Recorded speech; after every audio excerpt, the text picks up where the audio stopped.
काय नियोजन आहे, कशा पद्धतीने कार्यक्रमाचं? उद्या ऐतिहासिक धम्मभूमीचा 70वा वर्धापन दिन मोठ्या उत्साहात साजरा केला जात आहे. बुद्धविहार कृती समितीच्या वतीनं येणाऱ्या बौद्ध अनुयायांसाठी आम्ही या ठिकाणी मागच्या वर्षीपेक्षा पण या ठिकाणी चांगली व्यवस्था केलेली आहे आणि हा कार्यक्रम शांततेत कसा पार पाडणार यासाठी देवरोड पोलीस स्टेशनमध्ये मीटिंग आयोजित केल्यानंतर सन्माननीय देवरोड पोलीस स्टेशनचे PI विजयजी वाघमारे साहेबांनी सांगितले की सगळ्यांनी शांततेत हा कार्यक्रम पार पाडावा, कारण का लाखो अनुयायी या ठिकाणी येतात. त्याच्यामुळे बुद्धविहार कृती समिती असेल त्यांचा एक वेगळा पॅन्डल असतो, कारण का लोकांची गर्दी भरपूर असते. आणि त्याचप्रमाणे बुद्धविहार ट्रस्ट असेल, भारतीय बौद्ध महासभा असेल, रिपब्लिकन पार्टी ऑफ इंडिया असेल, वंचित बहुजन आघाडी असेल, भीमशक्ती असेल, त्याचप्रमाणे पीपल्स असेल आणि समाजातील विविध जे धार्मिक संस्था आहे हे लोकांच्या सेवेसाठी आपापल्या पद्धतीने पॅन्डल टाकतात. काही लोकांचे अन्नदान त्या ठिकाणी मोठ्या प्रमाणात असतात, आरोग्य शिबिर असतात, काही लोकांचं प्रबोधन असते. आमच्या बुद्धविहार कृती समितीच्या वतीनं या ठिकाणी काही मान्यवरांचे आम्ही सन्मान करतो, त्यांचा सत्कार करतो. त्याचप्रमाणे प्रबोधन पण या ठिकाणी होते. आणि सगळ्यात महत्त्वाची गोष्ट की संविधान जनजागृतीचा कार्यक्रम आम्ही बुद्धविहार कृती समितीच्या वतीनं मोठ्या प्रमाणात या ठिकाणी घेतलेला आहे. त्याच्यामुळे येणाऱ्या लाखो भाविकांना कुठल्याही प्रकारची अडचण होऊ नये यासाठी सगळ्यांनी आपापल्या पद्धतीने या ठिकाणी सेवा देण्याचं काम केलेलं आहे.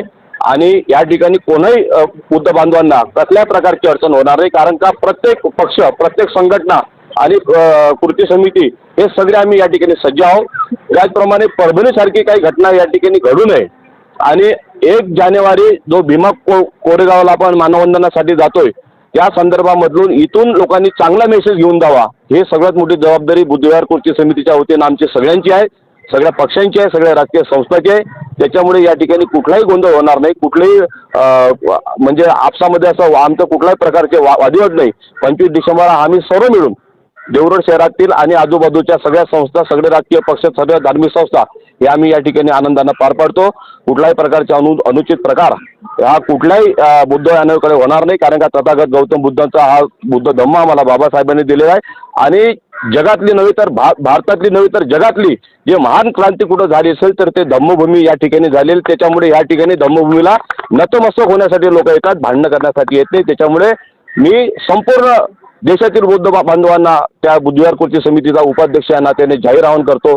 आपण या ठिकाणी बाबासाहेबांनी सांगितलं होतं की भारत देशामध्ये, जगामध्ये कुठेतरी आपण असाल तर 25 डिसेंबरला या ठिकाणी तथागतांना नमन करण्यासाठी यावं, कारण का या ठिकाणी बुद्ध धम्माची पुनर्स्थापना झालेली आहे. 1956 साली धम्मदीक्षा नागपूरला घेतली, पण त्याआधी धम्मदीक्षा या ठिकाणी घेतलेली आहे आणि या ठिकाणी भारत देशातील पहिली बुद्ध वंदना झाली आहे. त्याच्यामुळे या धम्मभूमीला ऐतिहासिक महत्त्व प्राप्त आहे. मी आपल्या चॅनलच्या माध्यमातून तमाम बौद्ध बांधवांना, बहुजन समाजातील सर्वच घटना आणि सर्व राजकीय पक्षांना, सर्व जाती धर्माच्या लोकांना विनम्र अभिवादन करतोय की त्यांनी या ठिकाणी 25 डिसेंबरला तथागतांना, बाबासाहेबांना नमन करण्यासाठी यावं.